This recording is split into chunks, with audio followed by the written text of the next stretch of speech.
Alors, voici donc la bouilloire électrique programmable. Alors, je ne l'ai pas posée exprès pour vous montrer que ici, elle n'est pas allumée. Et le fait de la poser sur son socle, ça l'allume automatiquement. Pour l'éteindre, un appui long sur cette touche-là. Voilà. Alors, l'ouverture du couvercle. Automatiquement en appuyant sur cette touche-là. Mais à noter que c'est pas très pratique parce que le couvercle ne s'ouvre pas entièrement. Pour mettre de l'eau du robinet, en fait, il faut agir manuellement pour ouvrir totalement, presque totalement le couvercle. Ça, c'est un petit inconvénient.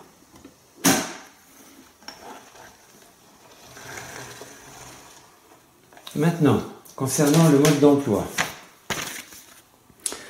Alors, il est livré, enfin, il est écrit en plusieurs langues. Les premières pages en français, donc après les pages de précaution, il y a 2 pages principales, voilà, pour expliquer le fonctionnement de cette bouilloire. À noter que les explications ne sont pas trop mal, mais avec des petites erreurs pédagogiques. Par exemple, dans ce tableau, il est écrit touche 9, c'est cette touche-là. C'est cette touche qui est allumée là.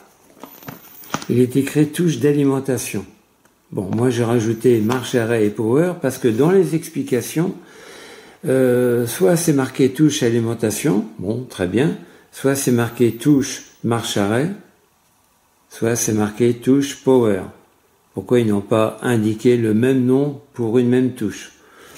Voilà, ça c'est pas très pratique, c'est pas très pensé. Bon, maintenant le fonctionnement.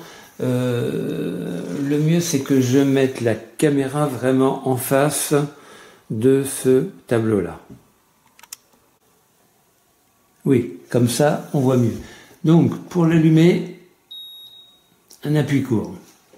Ici il y a différentes fonctions. Lait, thé vert, thé noir, café, bouillir. Ça on verra après. Ici c'est la touche de sélection. Touche de sélection du menu. Alors vous allez voir, je vais appuyer plusieurs fois et à chaque appui correspond un programme avec la température maximum. J'appuie. Alors qu'est-ce qui clignote? Ah ben non, là ça c'est éteint. Donc je vais rallumer. Alors voilà, ça clignote. Lait 40 degrés. Thé vert 70 degrés. Thé noir 80 degrés. Café 90 et bouillir à 100 degrés. Alors je vais choisir un programme, par exemple le thé noir. Alors vous voyez, hop, ça clignote 2 ou 3 fois et ça part automatiquement. Donc pour le moment l'eau est à 42 degrés et elle va chauffer jusqu'à la température souhaitée. Je vais arrêter. Je vais arrêter parce que ça fait un peu de bruit. Alors c'est une bouilloire qui a un bruit normal. Ni trop faible, ni trop fort. Bon. Alors, il y a une fonction, on va terminer par ça, il y a une fonction maintien au chaud. Alors, maintien au chaud, admettons que je veuille le thé noir, donc je vais appuyer jusqu'à ce que l'icône thé noir clignote, voilà. Et pour maintien au chaud, je vais faire un appui long sur cette touche-là, et dans ce cas, il y a la fonction maintien au chaud qui s'allume aussi. L'icône, elle s'est allumée aussi. Je ne sais pas si vous la voyez bien. Donc, je vais arrêter parce que ça fait du bruit. Ça va maintenir au chaud pendant un maximum de 2 heures. 2 heures maximum. Ok, c'est marqué là. Voilà. Et à chaque fois que l'eau descendra plus de 5 degrés en dessous la température souhaitée, par exemple ici thé noir, je ne me rappelle plus si c'était à 80 degrés, quand ça descend à 75, un peu moins, ça réchauffe automatiquement. Voilà, je crois que j'ai tout dit. Il y a une fonction également, fonction mémoire, c'est-à-dire ça, quand je fais repartir la bouilloire, ça la programme automatiquement au dernier programme choisi. Voilà. Pour éteindre, encore une fois, un appui long.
Allora, questa è la scatola, è arrivata già danneggiata qua, aperta qui. Questo praticamente non era la linguetta che doveva essere perfettamente chiusa, invece è strappata e aperta. Anche qui è rotta, quando l'ho aperto dentro era già bagnato, l'ho attaccato alla spina, non si è mai acceso.